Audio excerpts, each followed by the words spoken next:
Students, आप सभी का हमारे YouTube चैनल में स्वागत है।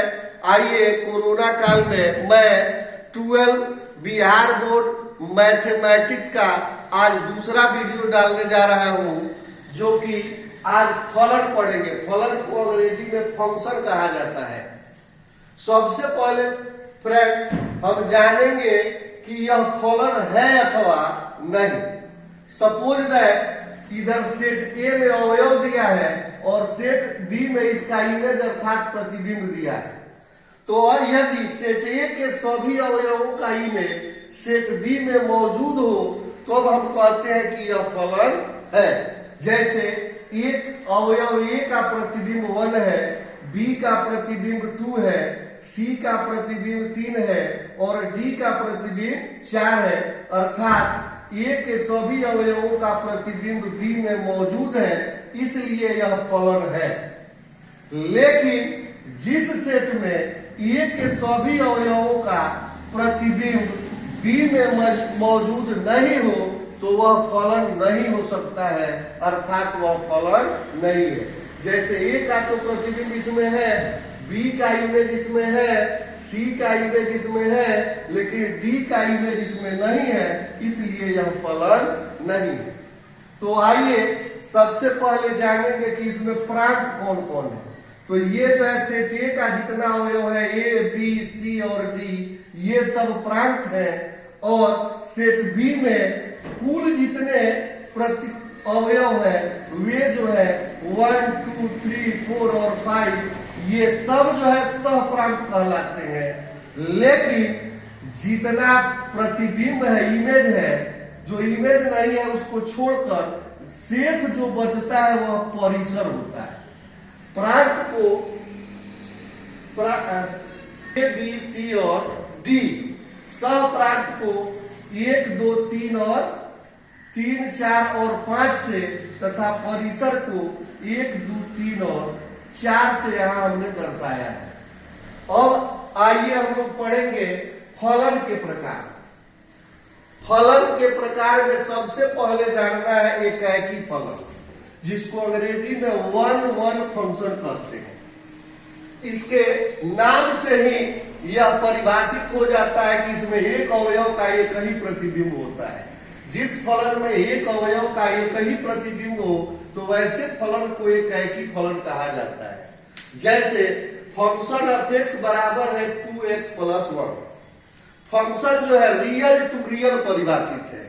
सेट ए में सपोज दैट 1 2 3 अवयव है और सेट बी में इसका इमेज है।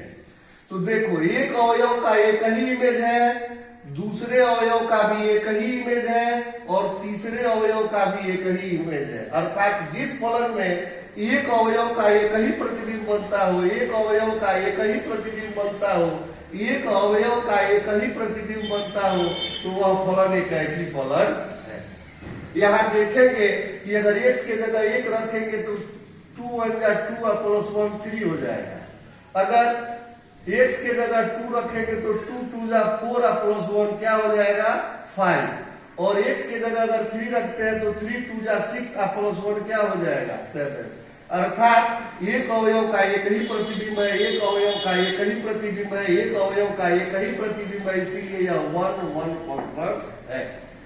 इसका दूसरा टाइप जानेंगे बहु एकाकी फलन, जिसको अंग्रेजी में मेनी वन फंक्शन के नाम से जानते हैं। इसके नाम से ही परिभाषित हो जाता है कि बहुत से अवयवों का इसमें एक प्रतिबिंब होता है।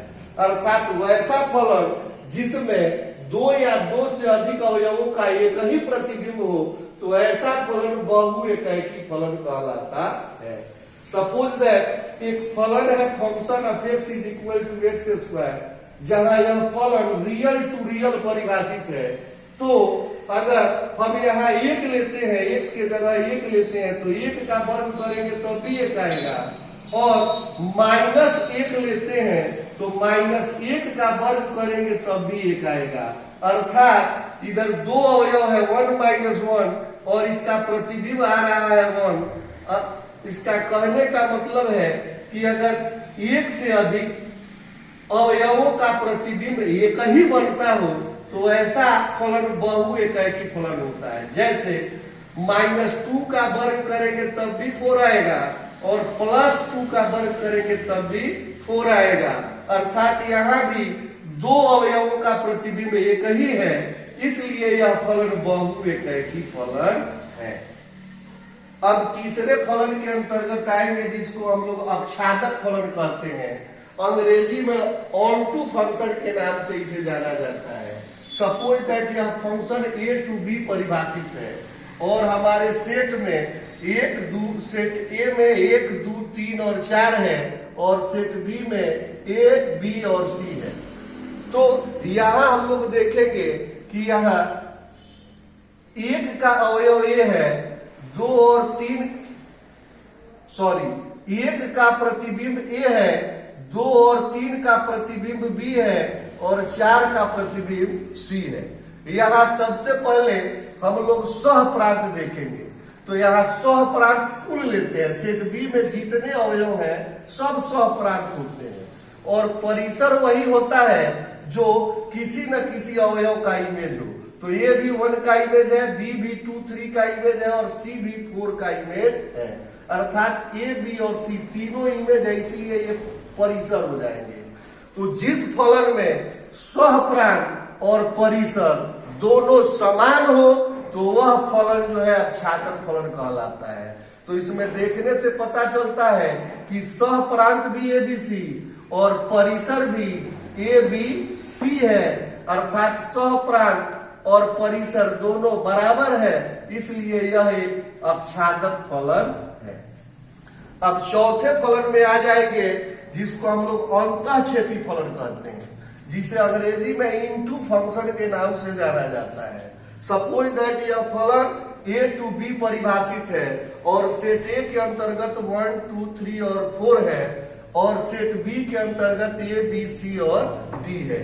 यहाँ 1 का प्रतिबिंब A है, 2 का प्रतिबिंब B है, 3 और 4 का प्रतिबिंब C है और D जो है किसी अवयव का प्रतिबिंब नहीं है। तो यहाँ सबसे पहले हम लोग सह प्रांत और परिसर का चयन करेंगे। सह प्रांत माने कुल, सेट बी के कुल अवयव सह प्रांत कहलाते हैं। तो ए, बी, सी और डी ये चारों जो है सह प्रांत हुए, लेकिन हमने बताया है ऊपर कि परिसर क्या है, तो जो इमेज होता है वही परिसर है। तो ए तो 1 का इमेज है, बी तो 2 का इमेज है, सी 3 और 4 का इमेज है, लेकिन डी किसी अवयव का इमेज नहीं है, इसलिए डी यहाँ परिसर में नहीं आएगा। तो इसका परिसर होगा ए, बी और सी। देखने पर पता चला कि सह प्रांत और परिसर दोनों समान नहीं है, क्योंकि इसमें डी है और इसमें डी नहीं है। तो अर्थात जब सह प्रांत और परिसर बराबर नहीं हो तो ऐसे फलन को हम लोग अंतःक्षेपी फलन कहते हैं। इसके बाद पांचवा फलन है एकैकी अक्षादक फलन, जिसको अंग्रेजी में 1 ऑन टू फंक्शन के नाम से जाना जाता है। इसके नाम से ही परिभाषित है कि इसमें एक अवयव का एक प्रतिबिंब होता है तथा ऑन टू फंक्शन इसके ऊपर पड़े हैं कि जिसमें सह प्रांत और सह परिसर बराबर होता है। देखते हैं एग्जाम्पल के माध्यम से। जैसे सेट ए में 1, 2, 3 और 4 चार अवयव है, जिसमें 1 का प्रतिबिंब ए, 2 का बी, 3 का सी और 4 का डी है। यहाँ कंडीशन देखेंगे, एक अवयव का एक प्रतिबिंब, एक अवयव का एक प्रतिबिंब, एक अवयव का एक प्रतिबिंब। अर्थात जिस फलन में एक अवयव का एक ही प्रतिबिंब हो तथा सह प्रांत और परिसर बराबर हो। इसमें सह प्रांत भी है ए, बी, सी और डी, कुल लेते हैं सह प्रांत, तो सह प्रांत है ए, बी, सी और डी, और परिसर वही लेते हैं जो किसी न किसी अवयव का प्रतिबिंब हो। तो जैसे ए भी 1 का प्रतिबिंब है, बी 2 का है, सी 3 का है और डी 4 का है। मतलब चारों अवयव जो है किसी न किसी अवयव का प्रतिबिंब है। अर्थात जितना सह प्रांत है उतना ही परिसर है। अर्थात इसमें सह प्रांत और परिसर समान है, इसलिए यह फलन एकैकी अक्षादक फलन है। अर्थात जिस फलन में एक अवयव का एक ही प्रतिबिंब हो, एक अवयव का एक ही प्रतिबिंब हो तथा सह प्रांत और परिसर दोनों समान हो तो वह एकाएकी आच्छादित फलन होता है। अब पढ़ेंगे छठवां प्रकार इसका, एकाएकी अंतःक्षेपी फलन, जिसका अंग्रेजी नाम है 1 into फंक्शन। इसके नाम से परिभाषित है कि इसमें भी एक अवयव का एक ही प्रतिबिंब बनेगा, लेकिन इसमें सह प्रांत और परिसर समान नहीं होगा। जैसे एग्जाम्पल के माध्यम से देखिए, इसमें भी एक अवयव का एक ही प्रतिबिंब है, एक अवयव का एक ही प्रतिबिंब है, लेकिन इसमें सह प्रांत है ए बी सी और डी सब, लेकिन परिसर के समय डी नहीं रहेगा, क्योंकि डी जो है यह किसी अवयव का प्रतिबिंब नहीं है। तो इसमें सह प्रांत ए बी सी और डी है, लेकिन परिसर केवल ए बी और सी है, अर्थात सह प्रांत और परिसर बराबर नहीं है। तो जिस फलन में एक अवयव का एक ही प्रतिबिंब हो तथा सह प्रांत और परिसर बराबर नहीं हो तो उसे एकाएकी अंतःक्षेपी फलन कहा जाता है। बहु एकाएकी आच्छादक फलन, जिसका अंग्रेजी नाम है मेनी वन और टू फंक्शन। इसके नाम से परिभाषित है कि इसमें बहुत से अवयवों का एक प्रतिबिंब होगा और साथ ही सह प्रांत और परिसर समान होगा।